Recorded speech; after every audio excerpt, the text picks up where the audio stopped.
L'Halloween arrive à grands pas. Avez-vous trouvé votre thème et votre costume? Alors, pour vous aider à réfléchir sur un thème approprié, je suis à Rayon de partage ici à Amqui pour rencontrer Nanny Godet, qui est directrice de Rayon de partage en santé mentale, et Ariane Dechamplain, qui est travailleuse sociale au Centre intégré de santé et de services sociaux du Bas-Saint-Laurent. Je suis en compagnie de Ariane Dechamplain de Nanny Godet. Bonjour les filles! Allô! Bonjour!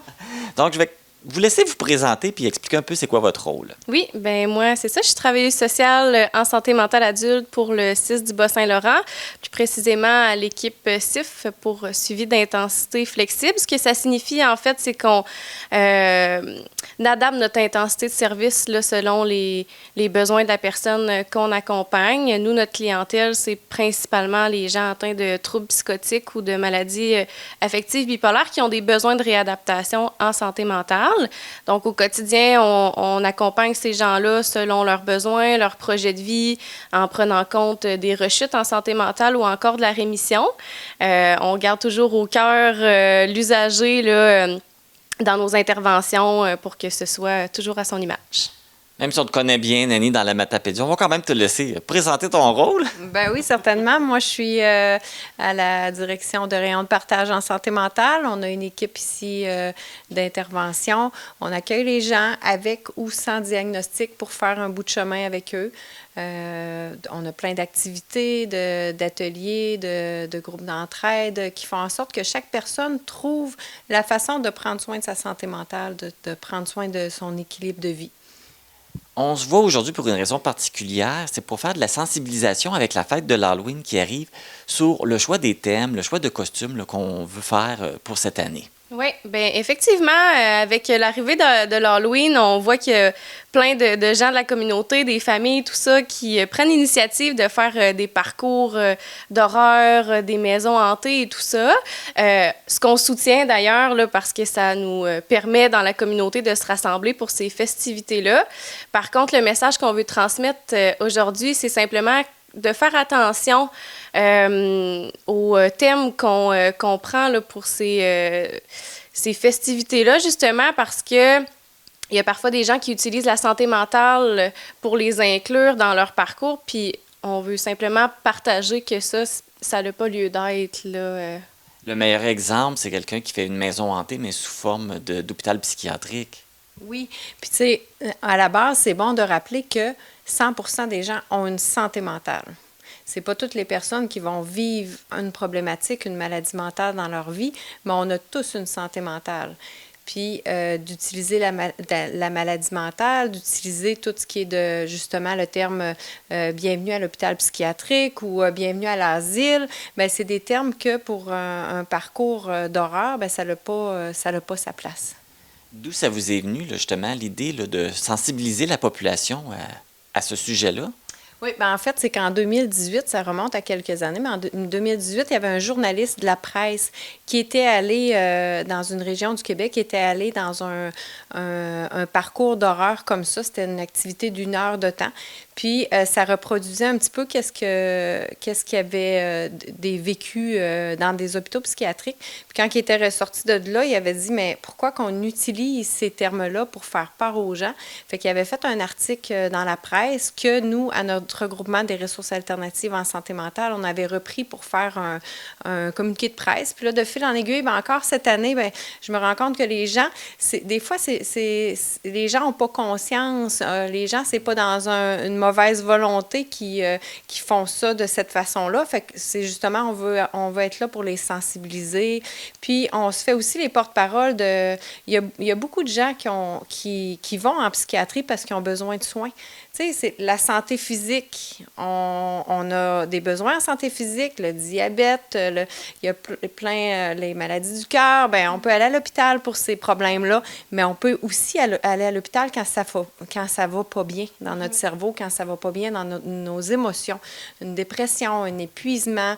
Il y a plein de situations dans la vie qui peuvent nous amener à consulter puis parfois d'être hospitalisés en psychiatrie. Fait qu'on veut démystifier ça parce qu'on le sait qu'il y a des gens pour qui ce parcours-là est nécessaire pour leur rétablissement.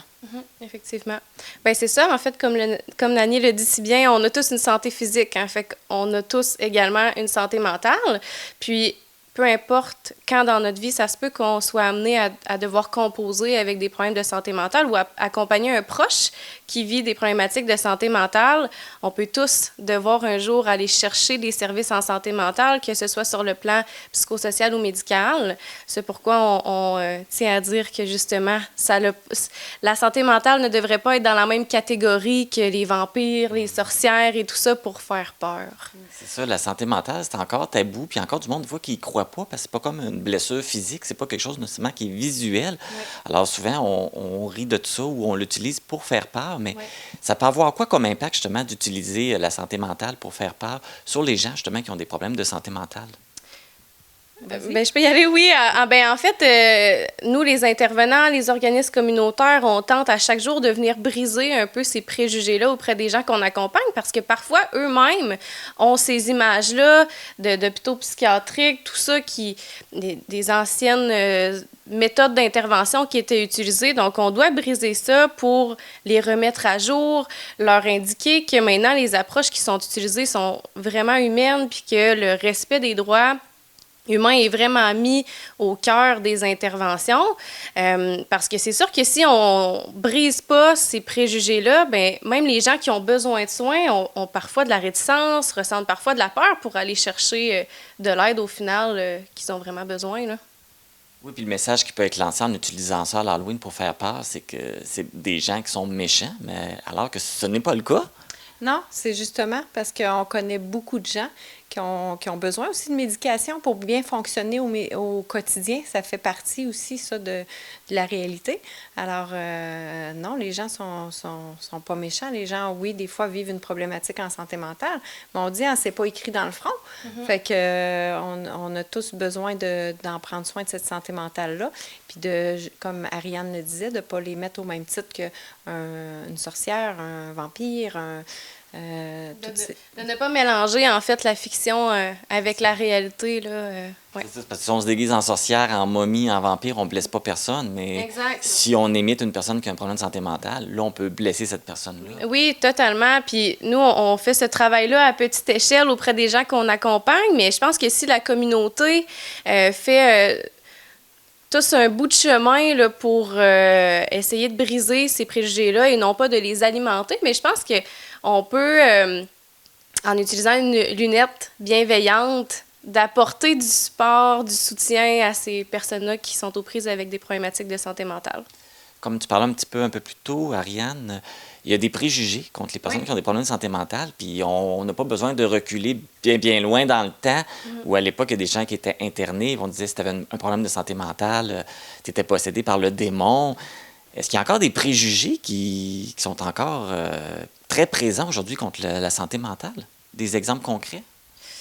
Bien, moi, ce que j'entends des fois, c'est que des gens qui se font dire « Ah, c'est dans ta tête, tu sais, vas-y travailler, t'es capable. » Bien, il y a des fois des gens qui vivent des moments de leur vie que leur corps, physiquement, la santé mentale va avec la santé physique. Ça fait qu'à un moment donné, c'est des symptômes physiques qui apparaissent parce que ta tête, elle ne suit plus.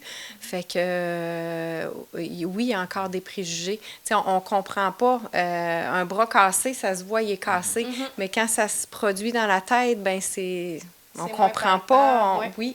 Fait que oui, il y a encore des préjugés, mais les gens le comprennent de plus en plus. Les gens ont une ouverture, les employeurs également. Fait que, puis l'important, c'est d'aller chercher de l'aide quand on en a besoin, d'en parler, d'être capable de le dire aux bonnes personnes. Tu sais, si on n'est pas à l'aise de le dire à quelqu'un, bien, on essaie de trouver dans notre entourage ou dans les organismes, le réseau de la santé, bien, de trouver quelqu'un qui va nous écouter, notre médecin de famille, notre pharmacien aussi. Il y a plein de gens qui peuvent nous apporter de l'aide. Oui, c'est vrai qu'on l'entend encore beaucoup. Hein, les personnes qui ont des problèmes de santé mentale ou des problèmes plus psychologiques, quand tu inventes ça, tu fais n'importe quoi, c'est des excuses pour pas aller travailler, des excuses pour pas faire ci. Alors, on veut éliminer là, justement ces préjugés-là. Oui. D'ailleurs, je pense que c'est important aussi, puis je pense qu'il faut le rappeler, c'est important de parler de la santé mentale puis de sensibiliser sur la situation. Oui, bien effectivement, la santé mentale, ce n'est pas un sujet tabou. Justement, on encourage tout le monde d'en parler, d'aller chercher de l'aide et tout ça. Faut simplement faire attention de la manière qu'on apporte ces sujets-là parce que c'est pas écrit sur le visage de quelqu'un qui fait du diabète ou du cholestérol, ben c'est la même chose avec quelqu'un qui a vécu un problème de santé mentale ou qui le vit encore présentement. Fait que d'y aller de manière, je le disais tantôt, là, mais de manière bienveillante. Ouais.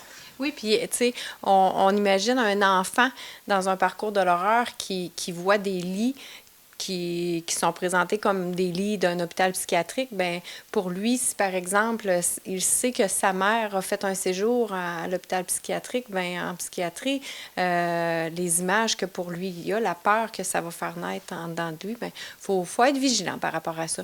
Puis, tu sais, si aussi, dans certaines situations, que les enfants voient des choses que vous sentez qu'ils ont besoin d'en parler puis qu'ils ont peur, bien, c'est d'être à l'écoute des enfants, d'être à l'écoute des ados dans toutes les situations de leur vie, puis précisément par rapport à l'Halloween. Là, si pour nous, on dit « Ah, ben c'était drôle, c'était correct », mais si pour l'enfant, on voit qu'il n'était pas à l'aise avec ces images-là, ben, d'être capable d'en parler. Puis C'est un bon point que tu apportes. Je pense que l'éducation, ça commence dès le jeune âge. Plus on est jeune, plus c'est plus facile déjà, pour pas qu'il y ait des fausses croyances là, déjà à l'intérieur. Et c'est ça aussi le rôle de rayon de partage en santé mentale, c'est de sensibiliser les gens sur cette cause-là. Oui, en effet.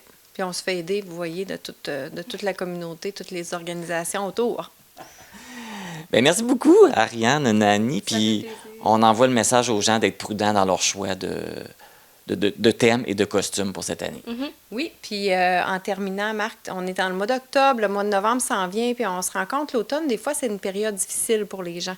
Alors, si quelqu'un a besoin d'aide, qui ne sait pas à qui en parler, bien, il y a toujours le Centre de prévention du suicide et d'intervention de crise du Bas-Saint-Laurent, c'est bien ça, Ariane, qui sont là 24 heures sur 24, 7 jours sur 7 au 1-866-APPEL. Puis, il y a aussi Info Sociale au 811 option 2 qui sont là 24 heures sur 24. Fait que c'est important de prendre le téléphone, d'appeler ou de clavarder en ligne. Il y a aussi en ligne des bons services. Fait que n'hésitez pas, demandez de l'aide. Puis, il y a de l'espoir. C'est un beau rappel parce que le mois de novembre, oui, c'est souvent moisson, mais même des fois le mois de décembre, il y en a qui sont seuls à Noël, puis c'est une période qui est difficile. Alors, on invite les gens, là, n'hésitez pas à demander de l'aide si vous en avez besoin.